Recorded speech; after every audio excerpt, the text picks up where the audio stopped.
여러분 안녕하세요. 한 주 동안 잘 지냈습니까?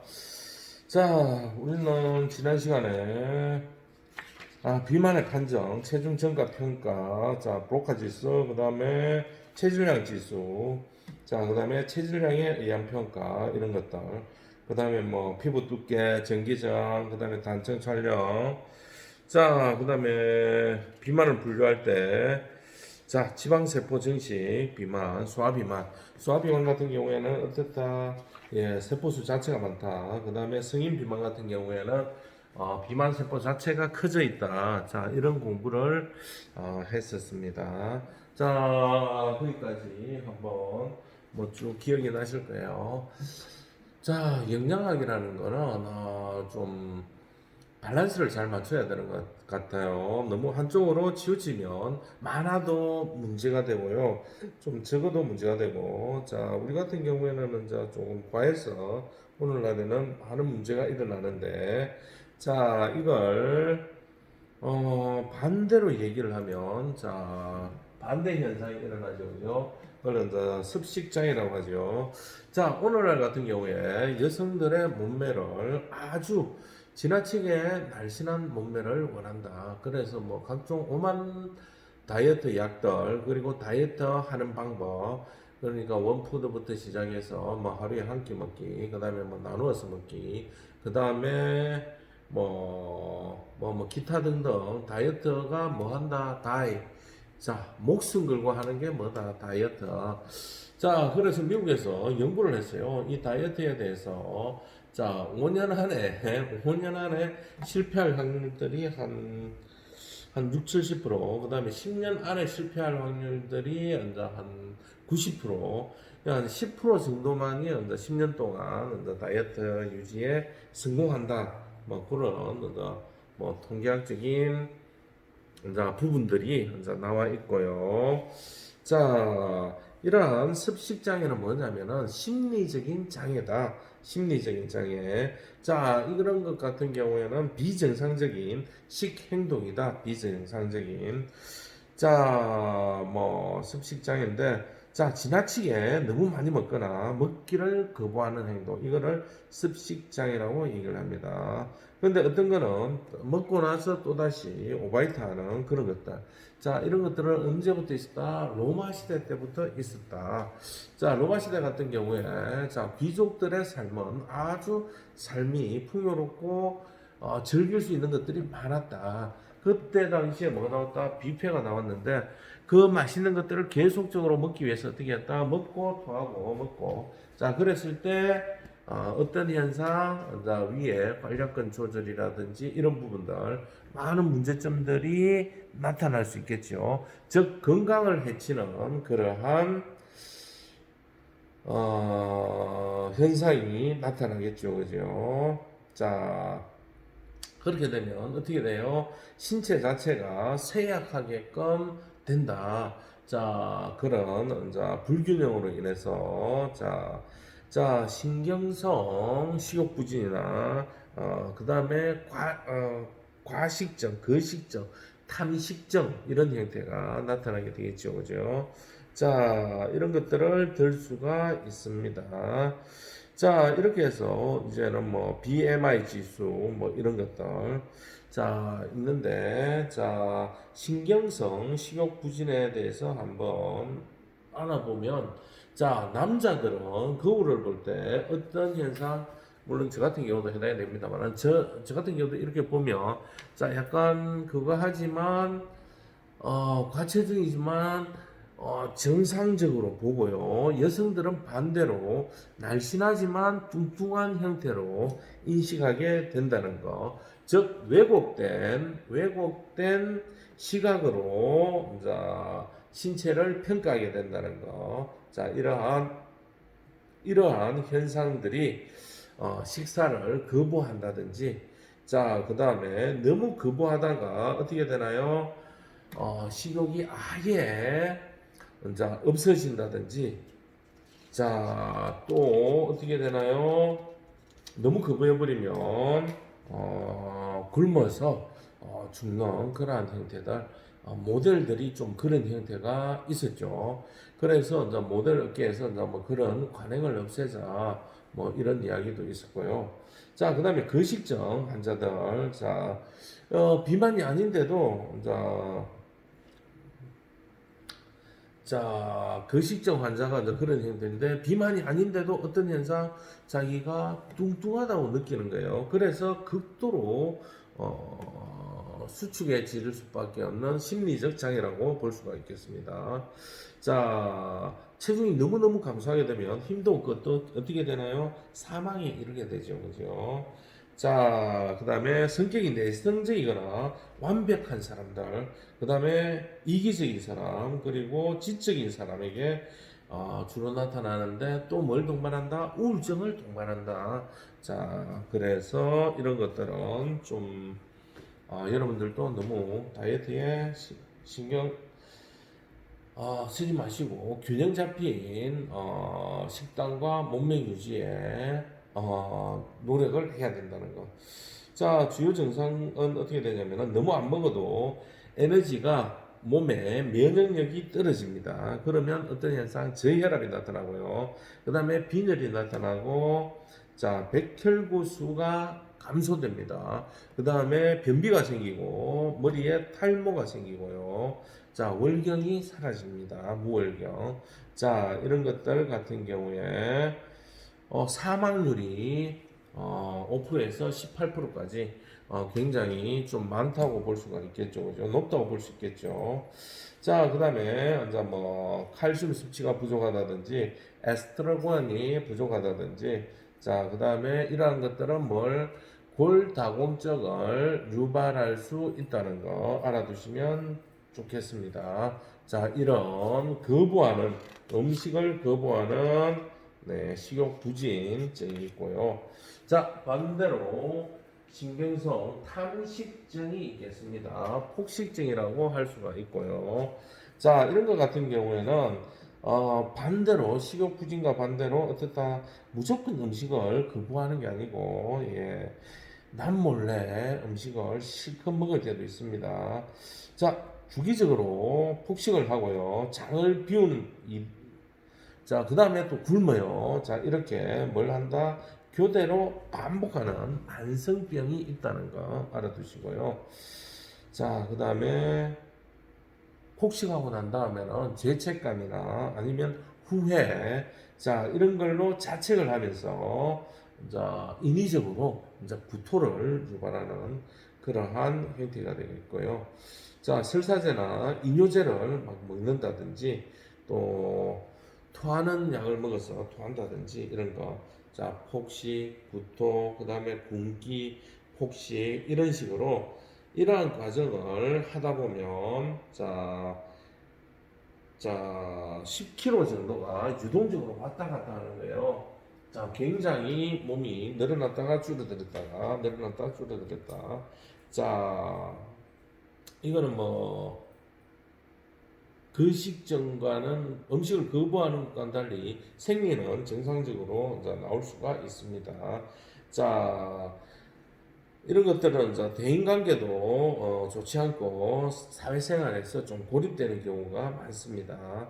자, 극단적인 절망감에서는 또 자살을 하려고 하는 충동도 느끼고요.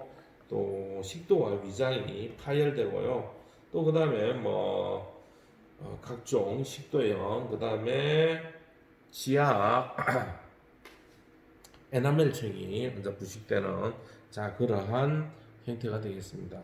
악순환의 사이클이 계속된다는 거. 자기 혐오하다가 굶었다가 공허함 느끼다가 폭식을 하다가 두려움도 느끼다가 구토를 하다가 또 불안감을 해소하기 위해서 또 자기 혐오를 하다가 또 막 폭식을 하게 되는 이러한 것들을 반복하게 된다는 거. 좀 위험한 수준이죠, 그죠?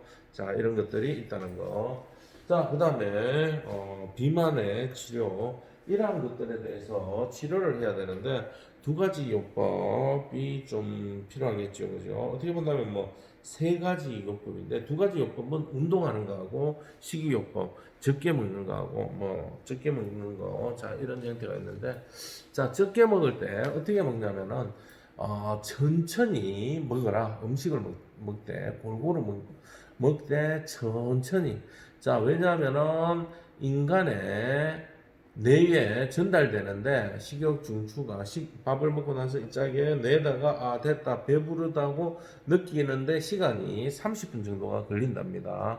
자, 그렇게 시간이 쭉 걸리는데 그걸 너무 전달되기 전에 막 폭식을 해가 먹으면 살이 찔 수 있는 확률이 좀 더 크겠죠, 그죠? 자, 그 다음에 이러한 비만을 치료할 때는 어떻게 한다? 자, 일단은 어떻게, 자, 꼭꼭 씹어서 천천히 섭취를 하도록 해라. 자, 그 다음에 어떻게 먹더라도 제대로 먹어야 되는데, 먹는 순서가 있더라. 어떤 순서대로 먹어라. 과일이나 야채를 먼저 먹고, 우리가 밥 다 먹고 나서 과일을 먹잖아요. 그죠? 그거는 안 좋다.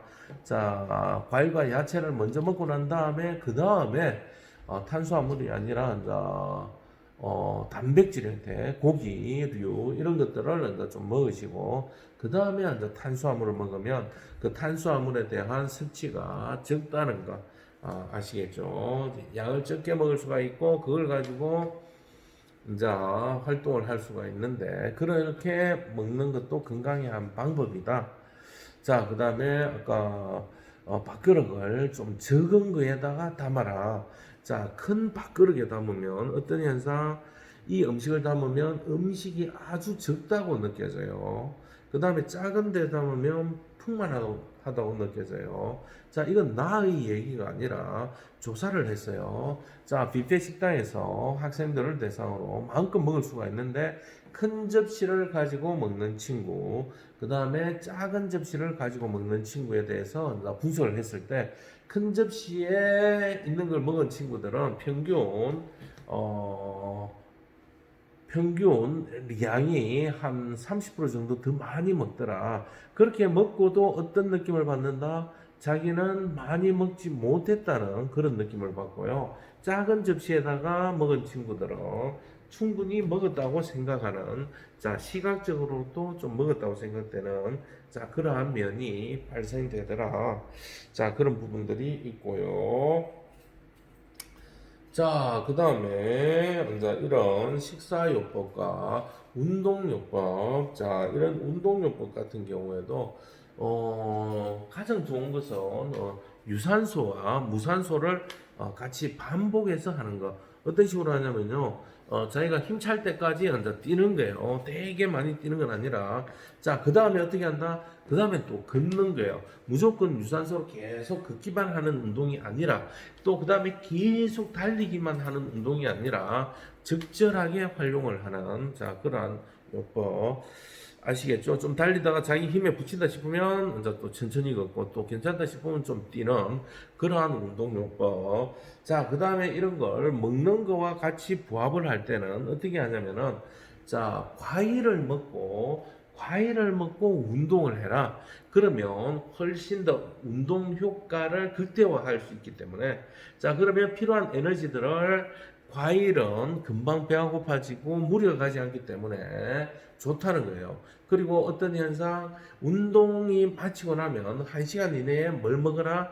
단백질을 먹어줘라. 운동하기 전에 단백질 엄청 먹는 게 아니라 운동 끝나고 난 다음에 1시간 이내에 단백질을 먹어줬을 때 운동 효과와 몸에 근육이 붙는, 자, 그러한 효과를 볼 수가 있다는 거. 자, 그 다음에 행동 수정 요법 같은 경우에 이제 뭐 어떤 게 다양한 것들이 있겠죠. 그럴 때 1cm 더, 10cm 더, 자, 좀 더 크게 보폭을 해서 걷는 형태가 있고요. 또 뭐가 있을까요? 또 잠을 제때 적정하게 잘 수 있도록 한다는 거. 자, 그런 것 같은 경우에는 호르몬 작용에 의해서 밤에 잠을 안 자고 막 이러면 오히려 더 살이 찔 수가 있고, 교감신경과 부교감신경의 적절한 밸런스를 맞추라는, 자, 그러한 내용이 되겠습니다.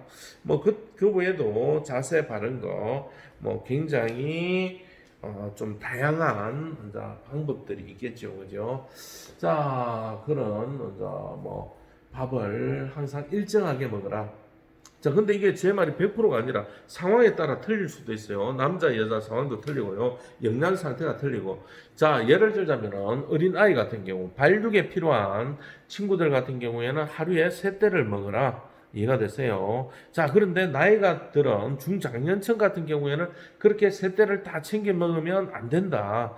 좀 더 줄여라. 대신에 어떤 음식, 단백질이 반드시 들어가고 골고루 영양소가 들어가 있는 자, 그러한 음식을 섭취해야 된다. 자, 이런 부분이 있습니다. 아시겠죠?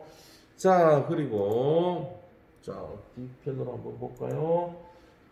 자, 그리고 너무 고지방적인 식품은 좀 더 제한을 해야 된다.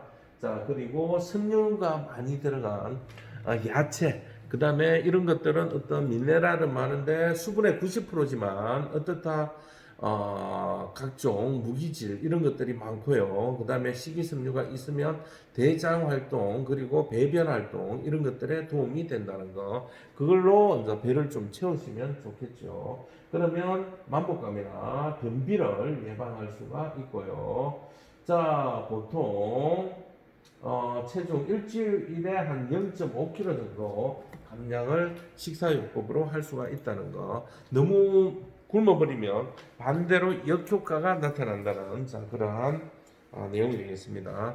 자, 그 다음에 운동요법은 아까도 얘기했습니다만은 이제 그런 운동인데 일주일에 3, 5회씩 규칙적으로 30분 이상. 자, 그 다음에 운동 강도는 사람의 자기